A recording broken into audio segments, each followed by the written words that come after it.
Okay, pag-usapan natin si Abraham. Siguro familiar ka na sa kwento niya, di ba? Pero alam mo ba, may isang kabanata sa buhay niya na parang laging naiiwan sa dilim? Isang nawawalang lahi na sa paraang hindi natin naakalain ay humubog pala sa mundo natin ngayon.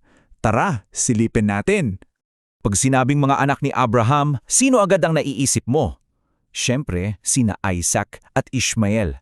Sila yung dalawang pangalan na laging bida, yung mga haligi na mga kwentong alam nating lahat.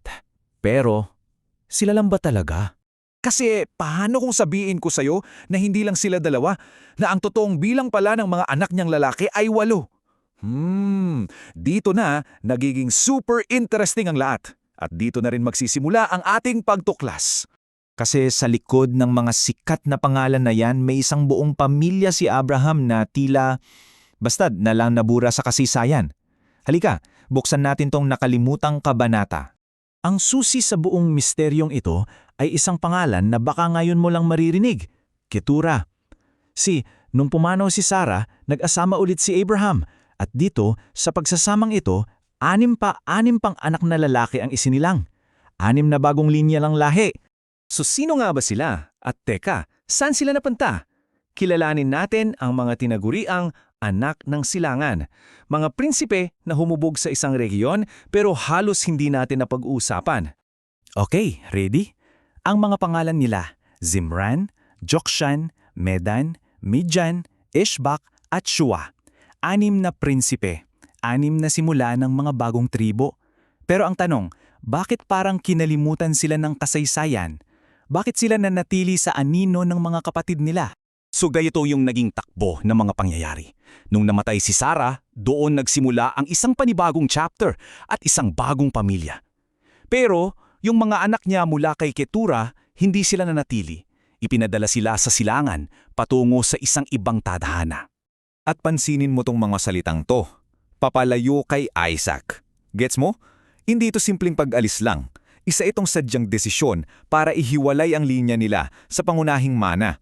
Kumbaga, binigyan sila ng sarili nilang teritoryo, ng sarili nilang kapalaran. At dito na pumapasok ang tunay nilang legacy. Kasi hindi sila basta naging mga nawawalang prinsipe na lang. Kabaliktaran, sila pala yung naging mga founding fathers ng sinaunang kalakalan na humubog sa ekonomiya ng buong Arabian Peninsula. At ito mahalagang tandaan, hindi sila basta ipinatapon, okay? Sila ay isinugo. Parang isang strategic move na may napakalinaw na misyon. At napakatalino ng naging plano.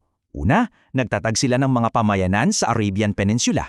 Pangalawa, sinigurado nilang kontrolado nila yung mga major trade routes. At pangatlo, sila ang nagdomina. As in, sila yung naging hari ng napakalaking industriya ng pampalasa at insenso noong mga panahong yon. At ang naging sentro ng kapangyarihan nila, yung tinatawag na Frankincense Trail. Isipin mo to, parang ito yung Silk Road ng Arabia, isang network kung saan dumadaloy lahat ng mamahaling pabango, pampalasa at ginto. At sa gitna ng lahat ng yan, yung mga anapo ng 6 na anak ni Abraham, sila ang mga naging hari ng sinaunang komersyo. Pero teka, hindi ito basta sinaunang kwento lang. Yung storya nagsimula libu-libong taon nang nakalipas, may malakas pa ring echo yan sa mundo natin ngayon. At dito mo makikita kung gaano ito ka-relevant. At ito ang pinakamalinaw na koneksyon. Tingnan mo, noon, ang yaman at impluensya nila ay nakadepende sa pagkontrol sa kalakalan ng pampalasa. Ngayon, yung mismong lupaing tinirhan nila ang sentro ng pandaigdigang langis at komersyo. Nagbago yung produkto, pero yung essence, yung pagiging sentro ng yaman, nanatili. Para mas malinaw, tingnan natin tong numero, 48%. Halos kalahati ng napatunayang reserba ng langis sa buong mundo ay nasa Middle East. Ito ang modern-day equivalent ng sinaunang yaman nila, isang pamana ng kontrol na nagpatuloy sa paglipas ng mga siglo. Kaya heto ang buod ng lahat. Ang lahi ng mga nakalimutang anak ni Abraham ang siyang naglatag ng pundasyon para sa isang kultura ng komersyo at impluensya sa Arabian Peninsula, isang pamanang malinaw na nararamdaman pa rin natin hanggang sa kasalukuyan. Kaya't ito yung tanong na iniiwan ko sa'yo. Kung ang isang ganitong kalaking bahagi ng kasaysayan ay kayang matabunan lang ng panahon, ano pa kayang mga kwento ang nangihintay lang dyan para matuklasan at kaninong nakalimutang lahi ang susunod nating huhukayin?